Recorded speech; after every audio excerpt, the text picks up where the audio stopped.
অনেকেই ইনকাম প্রচুর করছেন কিন্তু টাকা জমাতে পারছেন না, এটা নিয়ে খুব দুশ্চিন্তায় আছেন।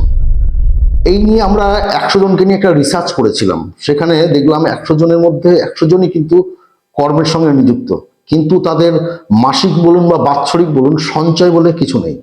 কারণ তারা যে টাকাটা ইনকাম করছে সেটা তাদের টোটালি খরচ হয়ে যাচ্ছে, এবং কোন দিকে খরচ হয়ে যাচ্ছে সেটা তারা নিজেরাই বুঝতে পারছে না। তারা এই নিয়ে খুব দুশ্চিন্তায় আছেন। আমরা তাদেরকে জাস্ট একটু আলোচনা করলাম আগে যে তারা কিভাবে টাকাটা সঞ্চয় করার চেষ্টা করে, মানে তাদের সঞ্চয় করার বুদ্ধিটা তারা কি ভেবেছে। 95%-এর মুখ থেকে একটাই কথা শুনতে পেলাম যে আগে খরচ করছি, পরে যেটুকু বাঁচবে সেটুকু সঞ্চয় করব। সবচাইতে ভুল ধারণা, এবং নিজের জন্য নিজেই কুয়ো করছেন।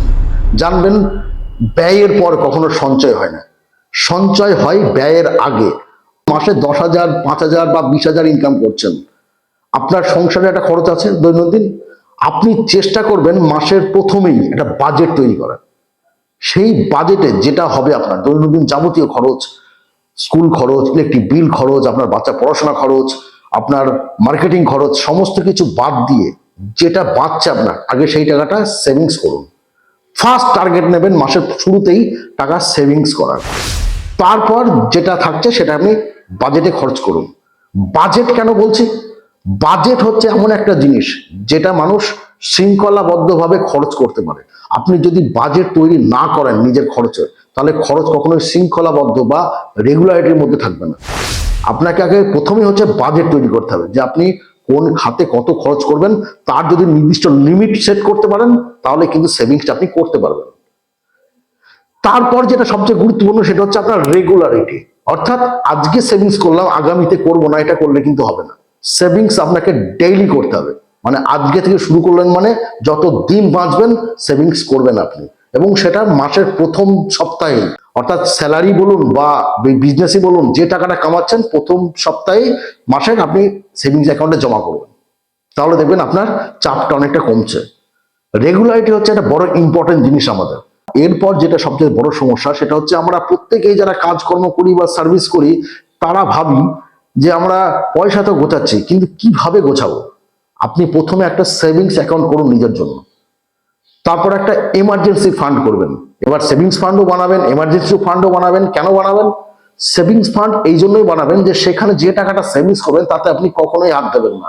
সে যত ঝড়ই আসুক, যত বিপদই আসুক, আপনার ঝড় এবং বিপদ সামলানোর জন্য আপনার থাকছে এমার্জেন্সি ফান্ড, যেখানে আপনি মাসের শুরুতেই অল্প কিছু টাকা প্রত্যেক মাসে রাখবেন।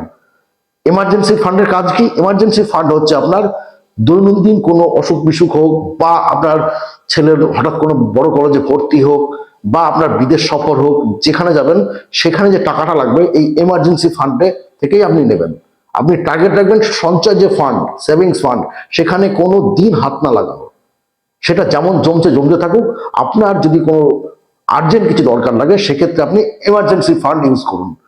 এই দুটো ফান্ড যদি আপনি নিজের জন্য ক্রিয়েট করতে পারেন, তবেই কিন্তু আপনি সেভিংস করতে পারবেন। অনেকের মনে এটা প্রশ্ন আসতে পারে যে আমার এই দুটো ফান্ড করলাম, কিন্তু তাতে কি আমার চাহিদা মিটবে? না, তাতেও আপনার চাহিদা মিটবে না। কেন মিটবে না? আপনি এই সমস্ত ফান্ড ক্রিয়েট করার পর আপনাকে টার্গেট নিতে হবে আপনাকে বিভিন্ন খাতে ইনভেস্ট করার। আপনি যদি টাকাটা একটা জায়গায় গুছিয়ে রাখেন, কত পার্সেন্ট ইন্টারেস্ট দেবে, কত প্রফিট হবে? একটা জায়গায় ইনভেস্ট করা মানে তো একটা জায়গায় পাহাড় হচ্ছে। এবার পাহাড়টা কি ধীরে ধীরে হবে? আপনি যদি এবার সেই পাহাড় থেকে কিছু কিছু নিয়ে বিভিন্ন খাতে ইনভেস্ট করেন, তার মানে এটা বলছি না যে সেভিংস থেকে সম্পূর্ণ জিরো করে দিন। সেভিংসও থাকবে, আপনি সাইডে কিছু ইনভেস্টও করবেন বিভিন্ন জায়গায়। সোনা কেনা হোক, মিউচুয়াল ফান্ড হোক, এসআইপি হোক, বা কোনো কিছু জিনিস কিনলেন, যাবতীয় যেখান থেকে প্রফিট আসবে আপনার, সেই সমস্ত জিনিস আপনি ইনভেস্ট করুন। তাহলে আপনার দুদিক থেকে ইনকাম হয়ে আসছে, আপনি নিজেও একটা ইনকাম পাচ্ছেন, এবং সেভিংস যে টাকাটা জমাচ্ছেন সেখান থেকেও ইনকাম আসছে। এবার আপনি বলবেন কোন কোন খাতে ইনভেস্ট করলে আমাদের ইনকামে হওয়ার চান্স বেশি। আপনি বিভিন্ন স্কিম রয়েছে ব্যাংকে, এফডি রয়েছে, এমআইএস রয়েছে, রেকারিং রয়েছে, এসআইপি রয়েছে, মিউচুয়াল ফান্ড রয়েছে, ইটিএফ রয়েছে, বিভিন্ন গোল্ড স্কিমে আপনি টাকা রাখতে পারেন, আপনি জমি জায়গা কিনে রাখতে পারেন, সেক্ষেত্রেও আপনি একটা ভালো অ্যামাউন্ট প্রফিট পাবেন ভবিষ্যতে। তাহলে আপনি যদি বিভিন্ন জায়গায় টাকাটাকে ছড়িয়ে দেন, তাহলে আপনার সেভিংস কিন্তু চারিদিক থেকে হচ্ছে, ইভেন আপনার একটা অ্যাসেটও চারিদিক থেকে তৈরি হয়ে যাচ্ছে, যাতে করে আপনার আগামী দিনে আর দুশ্চিন্তা থাকবে না। এখন আপনার মাথায় হয়তো প্রশ্ন আসছে যে কি বলছেন, এই তো আয় করছি, কি করে সেভিংস করবো? বাবা মা যে ভুলটা আপনার জন্য করে এসেছে, আপনি ওকে চাইবেন সেই ভুলটা আপনার ভবিষ্যতের জন্য করতে?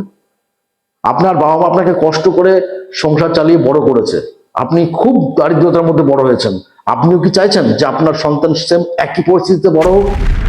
আপনি যদি সেটা না চান তাহলে আজকে থেকেই ভাবনা শুরু করুন এবং বিভিন্ন জায়গা থেকে নিজের সেভিংস বের করার চেষ্টা করুন।